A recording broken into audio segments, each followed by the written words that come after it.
Vamos lá, oitavo ano. A última aula ficou esse exercício aí da página 230, né? E 231 para vocês fazerem em casa e corrigirmos em sala, tá ok? Então temos aí a primeira atividade, questão 1, para analisar a sentença a seguir. E diz o seguinte: pessoas que saíram forçadamente de seus países de origem por motivos de perseguições relacionadas a questões de raça, nacionalidade, religião ou conflitos. Com base em seus conhecimentos no que foi trabalhado na unidade, pode-se afirmar que a frase anterior descreve resposta correta C, refugiados. Tá ok? Questão 2, relacione a coluna A com a coluna B. Então temos na coluna A imigrante, imigrante, letra número 1, 2, emigrante, 3, migrante, 4, migração internacional e 5, migração nacional. Ao lado temos as afirmações, né? Então ali na primeira, pessoa que se desloca de um lugar para outro, migrante, então número 3. Segunda afirmação, pessoa que se desloca em um mesmo país, número 5, né? Migração nacional. Pessoa que entra em um país que não é de sua origem, imigrante. Está saindo do seu país e entrando num país estrangeiro. Então, número 1, imigrante. Pessoa que se desloca entre países diferentes. Migração internacional. E última afirmação, pessoa que sai do seu país de origem. Questão 2, né? Imigrante. Na página 231, vamos ter aí a questão 3, né? Para ser completado. Fala sobre uma revolução, né? E a palavra que completa o trecho do texto relacionado com o processo de urbanização na Europa causado por uma revolução que promoveu grande fluxo de pessoas para as cidades. Trata-se da revolução, letra D, né? Revolução Industrial. Beleza? Próxima questão, 4. Nos últimos anos, tem sido comum reportagens sobre a onda de refugiados na Europa, que fogem dos seus países devido à crescente miséria, fome e às guerras civis que parecem infindáveis. Esses graves problemas vêm atingindo milhares de cidadãos africanos e asiáticos, que arriscam a vida em travessias perigosas pelo mar Mediterrâneo em busca de sobrevivência. Abaixo a gente tem algumas manchetes, né, do jornal O País, falando sobre essa crise de refugiados na Europa. Então, a primeira, quase 3 mil imigrantes morreram esse ano no Mediterrâneo. E a segunda manchete, França constrói muro junto à selva de Calais para impedir acesso de imigrantes. Então, está tratando da questão desses refugiados, né, que atualmente saem da África, Ásia e buscam, né, refúgio, uma vida melhor, mais qualidade de vida na Europa, tá? Então, o país asiático em guerra civil desde 2011 e governado por Bashar al-Assad é o que mais tem contribuído para o aumento de refugiados na Europa. Esse país é, letra D, Síria. Ok? Questão 5. Temos a imagem ali ao lado, né? A construção de um muro com a bandeira dos Estados Unidos. E a pergunta é, o que está representando, o que está sendo representado? O muro em questão está relacionado à crise também, né, migratória nos Estados Unidos, onde o presidente Donald Trump propôs a construção de um muro na fronteira do país com o México, visando impedir, né, o aumento de imigrantes ilegais nos Estados Unidos. Beleza? Fechamos aqui página 231. Eu havia falado só 231, mas tem a 232 também, tá, gente? Página 232. Com relação à migração interna, assinale verdadeiro ou falso. Letra A. Países de onde as pessoas saem são chamados receptores. F. São repulsores, né, esses países. Refugiados não são imigrantes.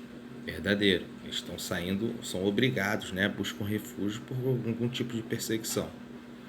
Terceira, o êxodo rural refere-se à saída da população urbana para o rural. Errado, falso, é o contrário, né, do rural para a cidade. A xenofobia refere-se ao acolhimento de refugiados em campos criados pelos países, né, ou pela ONU, desculpa. Falso, né? A xenofobia é o ódio, né, ou aversão ao estrangeiro, não tem nada a ver com o refúgio. E na letra E, no Brasil, fluxos venezuelanos e bolivianos são os mais expressivos, corretamente, né? Ainda mais com a grave crise que a gente tem na Venezuela, né? E também grave problema financeiro que se encontra em governo autoritário na Bolívia, beleza? Questão 7, como eu já comentei aí, né, os erros, é só vocês complementarem. E aí temos a questão 8, né, que seria uma pessoal, e aí depois a gente faz isso em outro momento, tá ok? Vamos aqui para a página 234, iniciando continente, né, a Antártida e o Ártico, né? Então vamos ter um estudo aqui de aspectos gerais dessas duas regiões do nosso globo, regiões extremamente frias, né? Primeiro subtítulo aí que nós temos, aspectos físicos das regiões polares, tá? Quando a gente fala Polo Norte e Polo Sul, nós estamos falando dos dois extremos do nosso planeta, né? São regiões onde a iluminação solar ela é menor, então há uma menor incidência de raios solares e nós vamos ter aí as maiores médias, as menores médias de temperatura no mundo, né? O Ártico, por exemplo, no inverno a temperatura pode alcançar menos 60 graus, tá? Esse processo de temperatura, né, tão abaixo nessas duas regiões se dá a inclinação do eixo da Terra, como a gente está vendo aí na imagem. O eixo central apresenta uma inclinação e essa inclinação acaba, né, resultando numa maior incidência de raios solares próximo ao Equador, na região central, tá? Em relação aos polos. A imagem que a gente está vendo aí, por exemplo, ela está ilustrando, né, o que seria o verão no hemisfério norte. E aí, essa imagem a gente complementa com essa imagem real que vemos aqui embaixo. Durante os meses, né? Na verdade, entre 2 e 3 meses do verão no hemisfério norte, nós não temos noite. Na realidade, nós chegamos a ter alguns dias com 24 horas de sol. E essa imagem que a gente está vendo aí, ela está representando bem, né, esse processo de 24 horas de iluminação. E é claro, isso só ocorre pela inclinação da Terra. Se o hemisfério norte, né, como a gente vê aqui na imagem, ele está mais próximo do Sol, a gente acaba tendo em alguns meses do verão apenas, né, dias. Ao mesmo tempo, se a gente olhar aqui para baixo, o sul, né, a Antártida, ele está completamente escuro. Então também a gente vai ter um fenômeno inverso. Se em cima o verão tem dias com 24 horas de luminosidade, o inverno aqui do Polo Sul ocorre em dias, né, com escuridão às 24 horas, nas suas 24 horas. Beleza? Virando a página, um fenômeno que vai ocorrer não só no hemisfério norte, como também no hemisfério sul, que são esses dias, né, de escuridão, é a aurora boreal. Essa imagem que a gente está vendo aí ao lado, essa aurora, no caso, né, na Antártida, essa está mostrando da Antártica, uma aurora austral, porque é sul, a aurora boreal é no norte. Essa aurora, na verdade, são raios solares, são ventos solares que passam pelos polos e devido, né, a essa pouca iluminação do sol, a gente consegue perceber. Ele é um espectro, né, com diversas cores. Na foto a gente está vendo verde, mas há uma grande variação de cores nessa aurora. Então, tanto teremos, né, um período diurno escuro no hemisfério sul, quanto no hemisfério norte, sempre dependendo da estação do ano, ou melhor, sol ocorrendo no inverno. Beleza? Passada essa introdução às regiões polares, a gente começa a ver aí a primeira região, que é o Ártico, tá? Como eu grifei aí no livro, vocês também podem fazer o mesmo.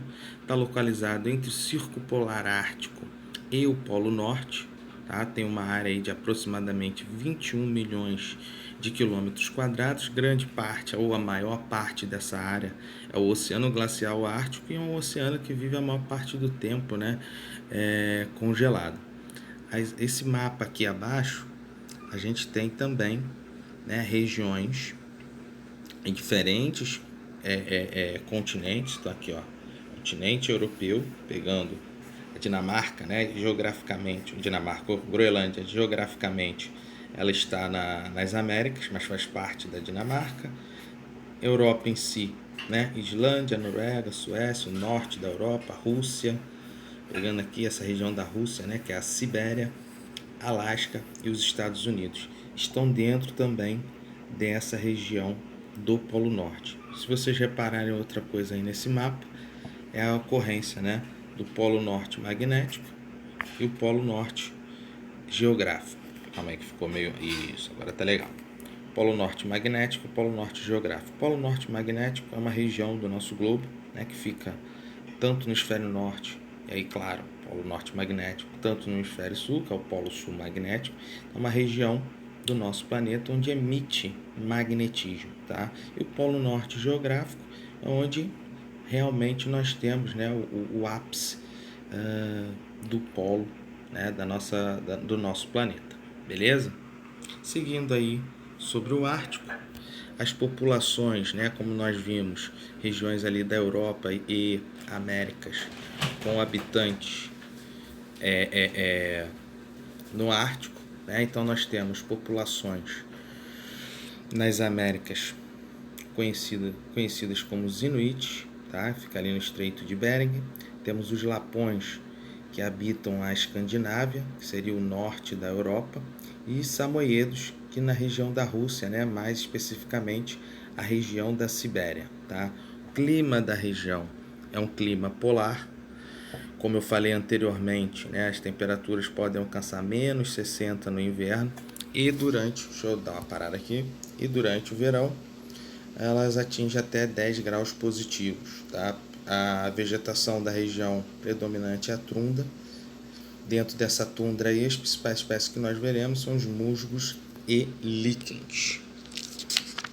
Virando a página, né, 238, a gente começa a abordar relevo e a fauna da região, tá? Então, em relação à fauna, a gente vai encontrar grandes animais como ursos polares, renas, focas, né? O lobo, o boi é um mascarado, que a gente está aqui na imagem abaixo aí desse urso polar, né? E que infelizmente são espécies, né, que são hoje bem tratadas com perigo de extinção devido ao processo de aquecimento global e a diminuição, né, das calotas polares, principalmente no hemisfério norte, tá?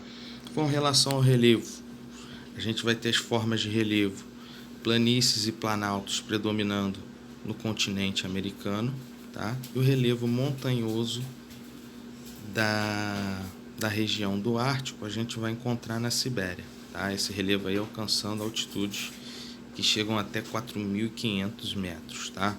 Em relação às planícies, a gente vai ver uma grande ocorrência de rios e lagos, tá? Cortando principalmente o norte dos Estados Unidos, o norte do Canadá e a região do Alasca, né, nos Estados Unidos, beleza? Então a gente fecha aqui o nosso estudo, ou essa nossa primeira videoaula, tá ok? Próxima videoaula a gente fecha o capítulo e faremos também exercícios, beleza, galera? Até a próxima aí, um abraço a todos.